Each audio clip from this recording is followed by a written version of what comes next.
All right, thank you for staying with Daybreak. The hashtag we're using is Daybreak22422 at Trevor Mbija Zinzi K. We were speaking about the Punguza Mizigo initiative and the presentation, and now calling us in all the way from Baringo, I believe, is Frederick Okango, is the Secretary General of the Third Way Alliance. Frederick, good morning. You needed to make a clarification on the Punguza Mizigo initiative? Good morning, Trevor and Zinzi. Yes. And say hi to the wonderful ladies in this panel. Now, I think the clarification I needed to make is it should not be seen that Punguza Mizigo is only targeting over-representation.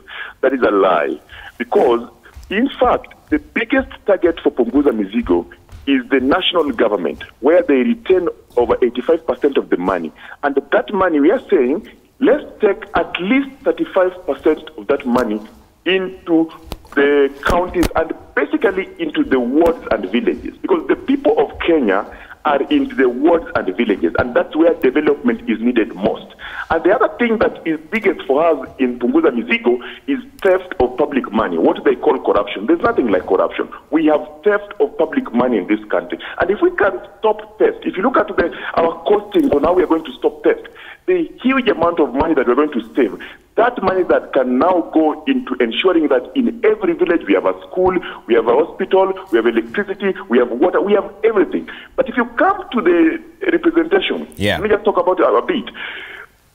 Punguza Mizigo Bill 2019 is the only constitutional amendment bill that is now giving women a 50-50 opportunity with men to be represented at the National Assembly where laws are made. So today the President of the Republic of Kenya brings a list of nominees to the cabinet that is not gender compliant. Then the women of the National Assembly, who are members of parliament, will now say, no, take it back and bring it after amending it, because here as we are, we make laws, and already as we are 50-50, they can lobby them, their counterparts to do that.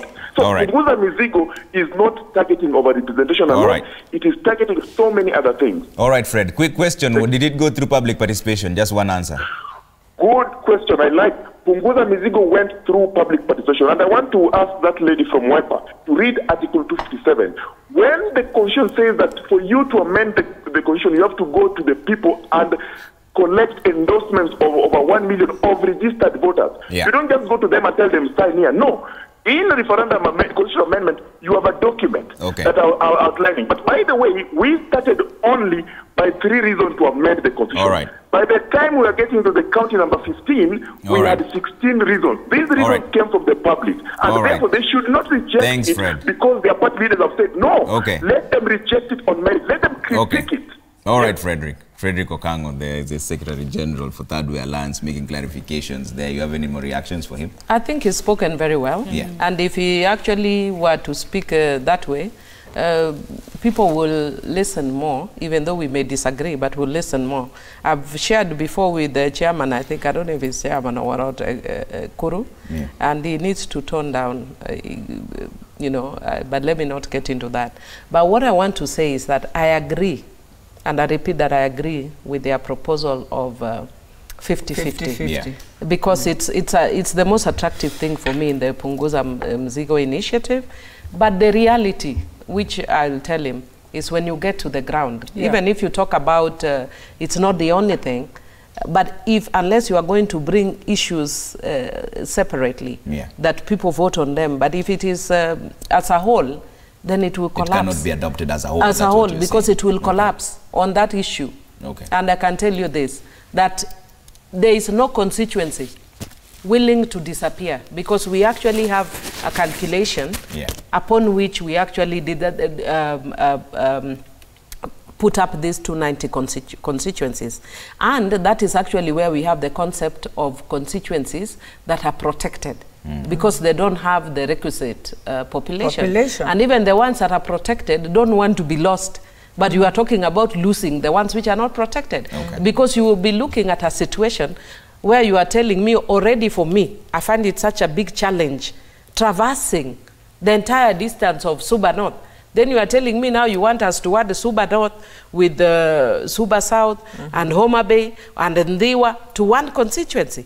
It's an impossibility. Yes, it's an impossibility. If I just add on to what she's saying, because of the issue of public participation.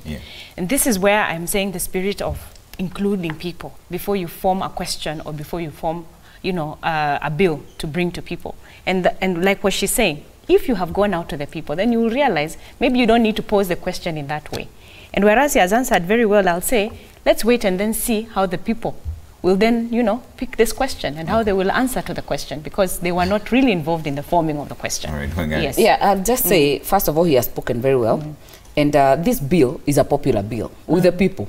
Basically, just because they hear we are going to cut the number of representation, that is actually what is selling to the people. Whether they read it or they don't read it, it's a popular bill. But in reality, I agree with him, between Article 255 and 257, it has ways of amending the Constitution. They have used the right way. They have done what maybe our sisters here didn't, our sister Millie with the with ODM were not able to do. To Allegedly didn't do. Yeah, didn't do, to collect the signatures. They have followed the right route. And now they have to go to the county assemblies and convince them. But I think moving forward, for me, we have become an electioneering country. We had 2 elections that were very contested, were heated. The economy took a beating. And just when we are going to recover, just when we are coming up, then now we want to introduce another referendum, which will also divide Kenyans. For me, I wish we don't have such a moment in this country. But if we must, let us put it when we are doing the election. Can I ask Martha something? It will save us a lot of money. It will save us a lot in terms of economy recovery, in terms of this country taking another beating in another campaign. Can I ask Martha? Yeah. Martha, do you think your constituents are willing to? Oh no, I'm with you on that. But I'm with you on that, because in reality, I know it's a popular bill, but ask the people of Gilgil constituency to be taken back to Naivasha constituency, where they are. We are almost 100,000 voters. Naivasha has 145,000 voters. It's not going to work. It's not going to so work. So let us use the correct wording. It is perceptibly popular. Because when people actually come to, that's why I'm talking about where the rubber meets the road. When the people actually discover what it means in essence, then they will not. Let me finish with something.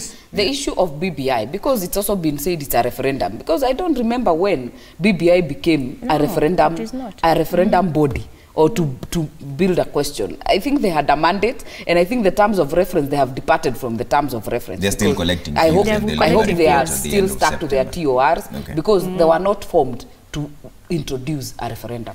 And well, one of the things we need to look at, punguza mzigo, is that within the bill, and I agree with the SG very well, but within the bill, he needed to have now created also a framework of saying there will be also boundaries that will be touched. How are these boundaries going to be touched? He needs to tell Kenyans, yes, as I bring this bill, as we say, it's popular, but this is how the boundaries are going to be demarcated, and now show Kenyans, when I say we have reduced, this is how we are reduced. That is how now you are honest with your bill and the practical aspect, so that we don't reach a point and then you have conflict with everyone.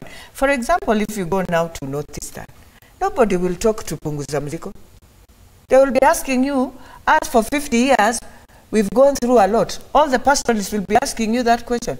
Now you've just come, you want to clear, where are you clearing in Northeastern? Where, let's be honest, you find that people live somewhere, but you find it is a very huge.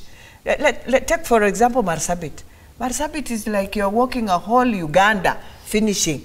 And now you're coming and say, you want to punguza the mzigo in Marsabit, and I don't know how now you're going to return that Marsabit for people to be able to give the same services you're saying in the ward.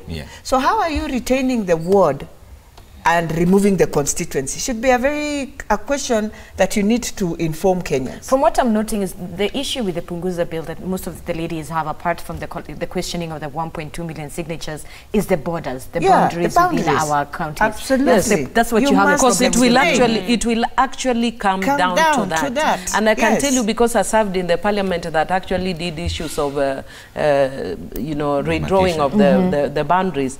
That is one of the most explosive. Sensitive. So what's your third way do? Because you're saying you seem to be agreeing with almost everything within that bill, apart not everything, majority. But I was telling you that let me say the one I can tell you I agree with. I don't want to say about the others. 50%. 50%, 50-50, Yeah. that is attractive for me. Yeah. That if you were able to, if they had actually, and that's why the consultation would have been very nice, because we have really tried to hack that issue. And I remember even the NATO's Green Amendment had actually come up with it, and it was very attractive for the women, I think, or the late Honorable Court was also in it.